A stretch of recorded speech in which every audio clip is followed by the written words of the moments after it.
Jimmy Carter. What a player. This geezer was like lightning, definitely in the top 3 wingers in my lifetime at the club. Jimmy Carter was a Londoner born and bred, and by the time he joined Millwall in 1987 for just £15,000, he'd already been a professional at 2 other London clubs without kicking a competitive football at Crystal Palace and Queen's Park Rangers. And of course it would be the mastermind John Docherty that saw something he liked in the young winger, and when Carter signed for Millwall it didn't take him long to establish himself as a first team regular at the Den.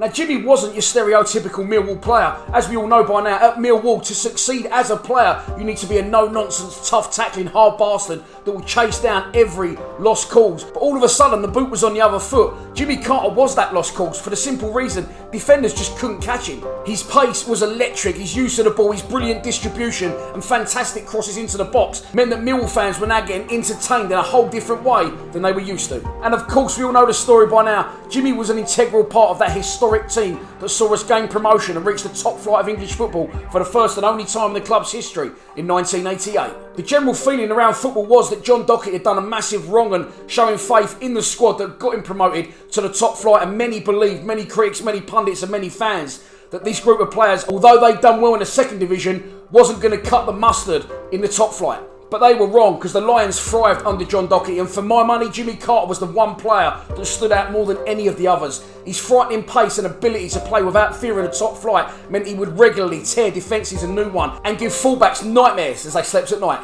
And I personally don't think it's any coincidence that Teddy Sheringham and Tony Cascarino, arguably the most successful strike duo we've ever had, were as successful as they were with wing wizard Carter supplying them with an endless conveyor belt of quality crosses. Unfortunately, in 1991, after 110 games, 11 goals and 4 years at the Den, Jimmy Carter left for pastures new and signed for Kenny Dalglish at Liverpool. Unfortunately, things didn't really work out for Jimmy at Liverpool, and he left and came back to London. Unfortunately, not to the Den. He went and joined George Graham's Arsenal and had a very successful 4 years at Highbury.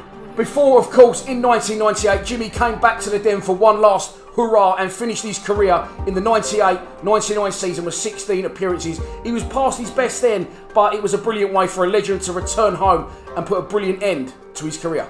Of course, until very, very recently, Jimmy Carter still worked very closely with the club as part of the commercial team, and he would regularly be in the executive lounge on match days talking about and telling tales of the brilliant late 80s and early 90s and that team that he was part of that brought our club so much success. Now, I don't know about you, but I would absolutely kill for a Jimmy Carter in today's current squad. So that's your lot for this Millwall history Jimmy Carter video. I really do hope you've enjoyed it, boys and girls, and as always, thank you so much for your support on this Patreon page. It very much is appreciated. This video and previously the Steve Claridge video were both spawned from comments from you Patreons who said you wanted to see these type of videos. So once again, if there's a Millwall history you want to see me cover, put it in the comments below and I'll make it happen. I'm also considering trying to get out a Millwall best games that I've been to video, the top 5 games that I've been to in my lifetime. So if you'd like to see that, give it a little thumbs up. And as I've said, any type of videos you'd like to see, put it in the comments below, because this is Patreon and you're paying for the privilege. Please subscribe to Lions TV. Go on to Jimmy Carter.